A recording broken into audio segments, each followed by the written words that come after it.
नमस्कार दोस्तों, स्वागत है आप सभी का हमारे YouTube चैनल साइबर एविल में। इस चैनल पर हम आपके लिए लाते रहते हैं दिल दहला देने वाली रहस्यमय भूतिया कहानियाँ। और दोस्तों, अगर आपके पास भी कोई कहानियाँ हैं तो हमें ज़रूर भेजना, लिंक आपको डिस्क्रिप्शन में मिल जाएंगे। तो चलिए सुनते हैं आज की कहानी को। एक रोज की बात है, मैं और मेरा दोस्त अपने गांव के एक वीरान खेत से गुजर रहे थे। तभी एकाएक आसमान काला पड़ गया और तेज बारिश होने लगी। हम दोनों खुद को बचाने के लिए एक पीपल के पेड़ के सामने जाकर खड़े हो गए, बिल्कुल उससे चिपक कर, ताकि हम खुद को बचा सके। तभी ऐसी घटना घटती है जिसे सोचकर आज भी मैं सहम जाता हूँ। हमारे सामने बिजली की एक तेज चमक के साथ जोर से आवाज आई और मानो हमारे आंखों के सामने अंधेरा छा गया हो। थोड़ी ही देर बाद जैसे ही आंखों ने थोड़ा धुंधला सा देखना शुरू किया, तभी मेरी नजर सबसे पहले अपने दोस्त पर पड़ी। उसकी भौहें चढ़ी हुई थी और आंखों में अजीब सा सनक, हाथों की दोनों मुट्ठियां कस के बंधी हुई थी। वह मुझे ऐसी नजरों से देख रहा था मानो मैंने कभी उसकी लुगाई को हड़प लिया हो। वह मेरी तरफ देखकर हंसे जा रहा था और मैं खुद को 18वीं सदी में पहुंचा हुआ आदमी की तरह हो गया था, मानो घटाएं सदियों पुरानी हो। बारिश भी कुछ डरावनी सी और पीपल का पेड़ जवान सा मालूम हो रहा था, मानो ऐसा फील हो रहा था कि सारी घटनाएं किसी डरावनी सी समय के गुफा में बिल्कुल एकांत में मुझे ढकेल रही हो। मेरा दोस्त मेरी ओर खिंची नजरों से देखकर बोला, मेरे खेत की मकई आज नहीं काट पाओगे, आज पुराना हिसाब तो बराबर करूंगा ही। तुमने मेरी जमीन हड़प कर सामने वाली पोखर में मुझे दफना दिया था, आज मैं तुझे वैसे ही मौत दूंगा। उसकी बातें सुनकर मैं सन्न रह गया। मैं सोचा भला क्या हो गया इसे, यह ऐसा अजीब बिहेव क्यों कर रहा है। मैंने उसका नाम राजन कहकर पुकारा और बोला थोड़ा हिम्मत करते हुए, पगला गए हो क्या, क्या बोल रहे हो। उसने जवाब दिया, आज ही तो होश में आया हूँ मैं। नटराज, तुम्हारी मौत मेरे हाथों की शोभा बढ़ाएगी। उसकी बातों को सुनकर मेरा शरीर जम गया और सभी बाल खड़े हो गए। मुझे अब पूरा भरोसा हो गया था कि यह मेरा दोस्त राजन नहीं बोल रहा, क्योंकि मेरा नाम राकेश था। लेकिन उसकी बातों को सुनकर मुझे इतना तो पता चल गया था कि अगर मैं अपना असली नाम बता भी दूं, इसको भरोसा नहीं होने वाला। तो मैंने भी उसके युग में जाकर उसके अतीत को जानने का ठान लिया। मैंने उससे कहा, भला मैंने तुम्हारे खेत की मकई कब काटी थी, कुछ भी बोले जा रहे हो। मुझे कहाँ फुर्सत अपनी खेती बाड़ी से जो तुम्हारा जमीन हड़प जाऊं। वैसे भी मुकदमे की 100 रुपए देने की कहाँ औकात मुझे, और वैसे भी कचहरी से दूर रहता हूँ मैं, बिना भूमि का किसान थोड़े हूँ। मेरे पास भी 2 बीघा जमीन है जिससे मैं काम चलाऊ खेती आराम से कर लेता हूँ।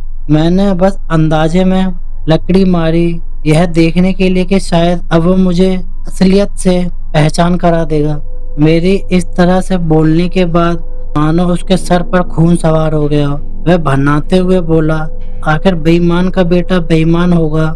जानबूझकर गलत आंकड़े पेश कर रहे हो पंचायत में, लेकिन कोर्ट में कागज सब बता देगा। पैसे के दम पर तुम बाप बेटे पंचायत खरीद सकते हो, पर कचहरी नहीं। मैंने हिम्मत के साथ थोड़ी अक्ल लगाई और बोला, आखिर मेरा बाप बेईमान कैसे।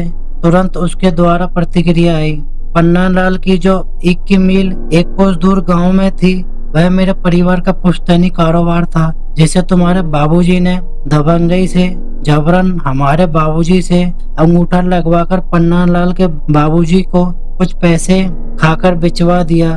तो तुम्हारा बाप हुआ ना बेईमान। वैसे इतने भले भी मत बनो, तुम्हारे बाबूजी के करतूत पूरा जमाना जानता है। जब तुमने जबरन मेरे खेत को हत्या कर मकई की फसल काट लिया, तब भी मैंने खून का घूंट पी लिया था, कुछ नहीं कहा, क्योंकि तुम्हारा बाप जमींदार का पिल्ला बन गया था। पैसे में अंधे थे तुम लोग। हम जैसे ना जाने कितने किसानों की संपत्ति लूटना तुम लोगों की खानदानी फितरत में है। इतनी बातें बोलकर थोड़ा रुका और फिर जोर जोर से चिल्लाने लगा। थोड़ा रोते हुए बोला, मेरी लुगाई ने तुम्हारा क्या बिगाड़ा था। तुमने पूरे गांव के सामने उसे गोली मार दी थी। उसने तो बस जमीन छीनने का विरोध किया था। वही जमीन से उपजाऊ फसल हमारे परिवार की पेट की आग बुझाती थी। तुमने हमारी जमीन तो छीन ली, साथ ही मेरे 2 बच्चों की माँ और बुढ़ापे का सहारा मेरी लुगाई।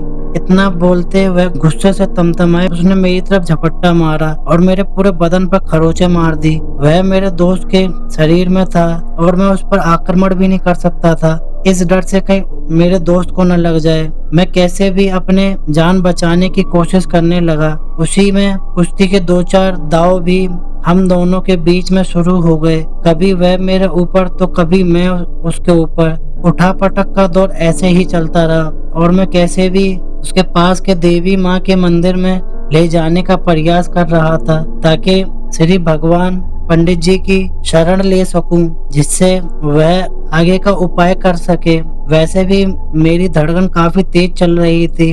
हर पल ऐसा लग रहा था कि अब मैं इस दुनिया से विदा लेने ही वाला हूँ। मेरे दोस्त की शक्ति मुझसे 4 गुना बढ़ गई थी।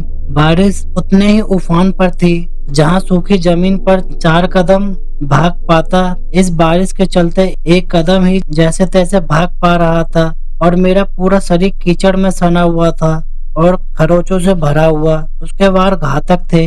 भगवान को याद कर मैं इस उम्मीद के साथ भाग रहा था कि यह मेरी मिल्खा सिंह के जैसी आखिरी रेस हो। मैं जैसे तैसे भगवान की दया से मंदिर के करीब पहुंचा। सुबह मिश्रा बाबा मंदिर के बरामदे में ही पूजा पाठ किया करते थे। मिश्रा बाबा से हमारा अतिरिक्त लगाव भी था, क्योंकि वह हमारे संस्कृत के टीचर भी रहे थे। मुझे कुछ ठीक से याद नहीं, लेकिन इतना जरूर याद है कि इतनी तेज बारिश में वह प्रकृति से शांत हो जाने का निवेदन कर रहे थे। मंदिर से अभी लगभग हम 300 मीटर दूरी पर थे। बारिश की गरज से मेरा आवाज कहीं कम हो गई थी। मैं चिल्लाए जा रहा था, लेकिन कहीं से कोई आशा की उम्मीद नजर नहीं आ रही थी। और मेरे दोस्त, जो कि अभी कोई और था, वह किसी कसाई की तरह मेरी जान के पीछे पड़ा था। मैं चिल्लाते चिल्लाते अधमरा सा हो गया था। मेरी आंखों के पास अंधेरा छा गया और उसका खूनी चेहरा और अजीब सी डरावनी आंखों को देखते मैं खुद को मौत के दरवाजे पर बेहोशी की हालत में चला गया। जब मेरी आंख खुली तो मैं अपने घर के बिस्तर पर माँ की गोद में खुद को पाया। मेरे सामने पंडित जी और मेरा दोस्त था।